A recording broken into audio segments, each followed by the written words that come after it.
इसलिए मैं कहना चाहती हूँ कि अगर आपको अपना वजूद कायम करना है तो तालीम हासिल करनी होगी।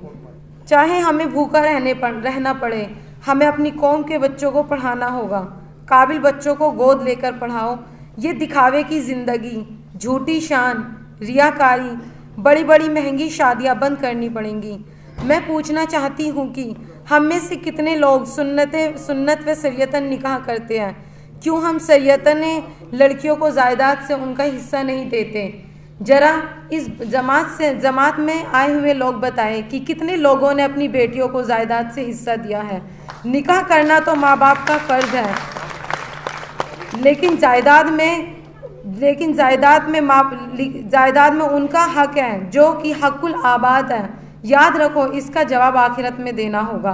बेटियों को डर व शर्म होता है कि उनका परिवार उनसे खफा हो जाएगा, और इसी बात का लोग फ़ायदा उठाते हैं। जो बरादरी के ठेकेदार बनते हैं वे ही अपनी झूठी शान व दिखावे के चक्कर में महंगी महंगी शादियां करते हैं। शादियों में नुमाइश लगा देते हैं। 25-25 लाख के मंडपों में शादियां होती है। क्यों ना अच्छा होता ये फिजूल खर्ची गरीब बच्चों के काम आए।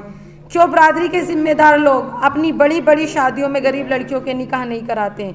क्यों मालदार लोग गरीब घर की पढ़ी लिखी लड़कियां नहीं लाते?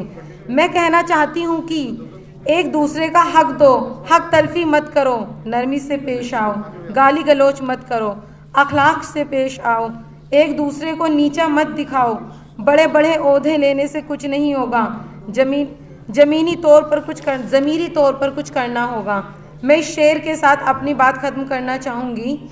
ना समझोगे तो मिट जाओगे ए हिंदुस्तान वालों, ना समझोगे तो मिट जाओगे ए हिंदुस्तान वालों। तुम्हारी दास्तां तक भी ना होगी दास्तानों में। शुक्रिया, थैंक यू।